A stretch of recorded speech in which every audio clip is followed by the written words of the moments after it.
जय हिंद दोस्तों, इस वीडियो में हम क्लास 10th के फिजिक्स के अध्याय फर्स्ट प्रकाश की प्रकृति एवं परावर्तन को पढ़ेंगे। दोस्तों, यह इस चैप्टर का सेकेंड पार्ट है। अगर आपने फर्स्ट पार्ट नहीं देखा है तो मैं वीडियो का लिंक आई बटन तथा डिस्क्रिप्शन बॉक्स में दे दिया हूं, आप लिंक को क्लिक करके देख ले। तो शुरू करते हैं। प्रकाश पुंज या किरणमाला, जिसे इंग्लिश में बोलते हैं बीम ऑफ लाइट। तो इसका डिफिनीशन है, प्रकाश ऊर्जा के प्रवाह को प्रकाश पुंज कहते हैं।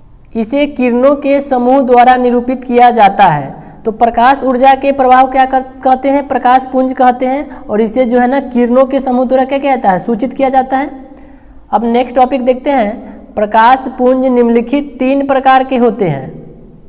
तो दोस्तों, प्रकाश पुंज कितने प्रकार के होते हैं? प्रकाश पुंज निम्नलिखित 3 प्रकार के होते हैं, जिसमें पहला है समांतर किरण पुंज, जिसको इंग्लिश में बोलते हैं पैरेलल बीम। दूसरा है अभिसारी किरण पुंज या संश्रित किरण पुंज, जिसको बोलते हैं कन्वर्जेंट बीम। तीसरा नंबर है अपसारी किरण पुंज या अपसृत किरण पुंज, जिसको इंग्लिश में बोलते हैं डाइवर्जेंट बीम। अब देखते हैं फर्स्ट नंबर क्या है, समांतर किरण पुंज पैरेलल बीम। तो समांतर किरण पुंज का डिफिनीशन क्या है? वैसे किरण पुंज जिसमें सभी किरणें एक दूसरे के समांतर हो, उसे समांतर किरण पुंज कहते हैं। यानी वैसे किरण पुंज जिसमें सभी किरणें क्या हो? एक दूसरे के क्या हो?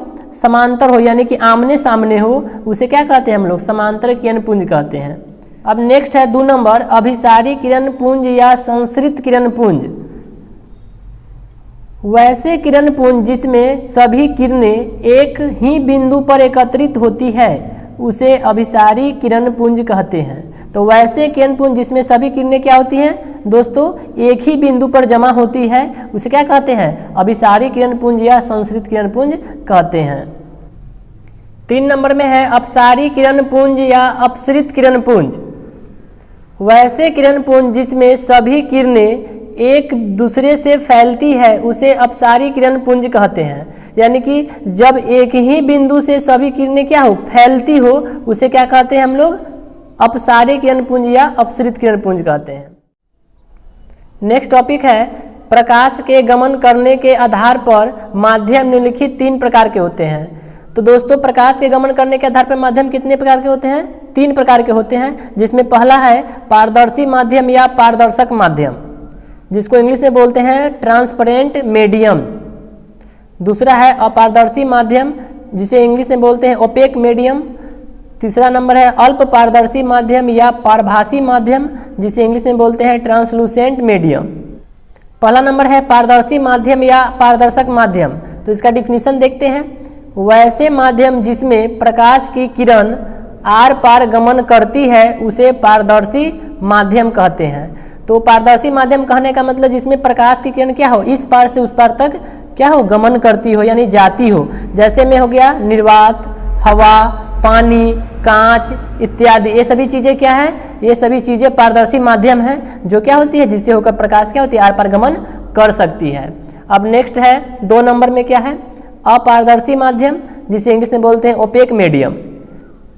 वैसे माध्यम जिसमें प्रकाश की किरण आर पार गमन नहीं करती है, उसे अपारदर्शी माध्यम कहते हैं।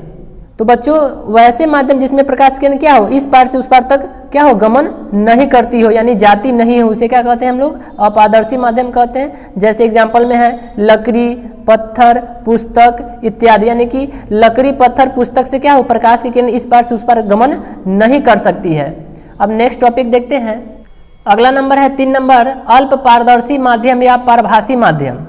वैसे माध्यम जिससे होकर प्रकाश की किरण अल्प मात्रा में आर पार गमन करती है, तो उसे अल्प पारदर्शी माध्यम कहते हैं। तो दोस्तों, वैसे माध्यम जिसमें प्रकाश की किरण क्या हो?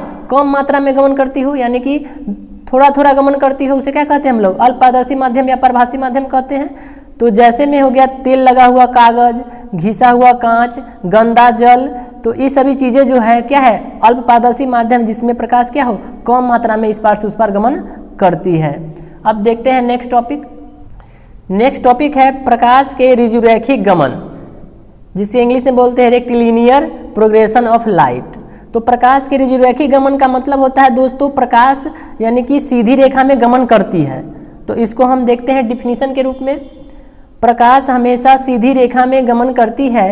इसे प्रयोग द्वारा दिखाने के लिए 3 गत्ता में समान दूरी पर पतला छिद्र कर देते हैं और उसे समांतर रूप से इस प्रकार सजा दिए जाते हैं कि तीनों छिद्र एक सरल रेखा में हो।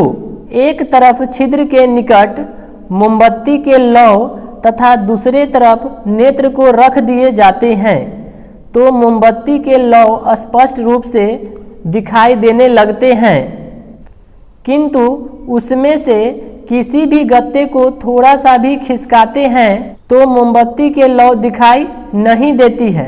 अतः इससे स्पष्ट है कि प्रकाश ऋजुरैखिक गमन करती है। तो दोस्तों फिगर द्वारा हम आपको समझाते हैं।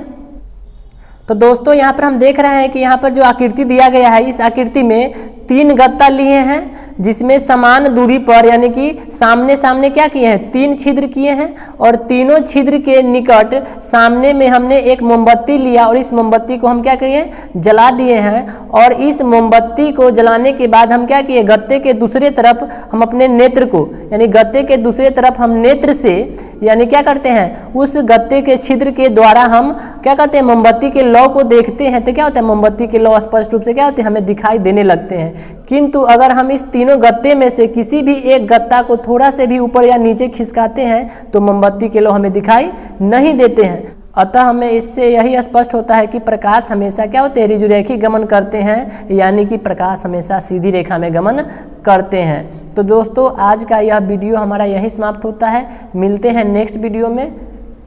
अगर आप हमारे चैनल पर नए हैं तो हमारे चैनल को सब्सक्राइब कर लें ताकि हम आपको फिजिक्स अच्छे से पढ़ा सकें।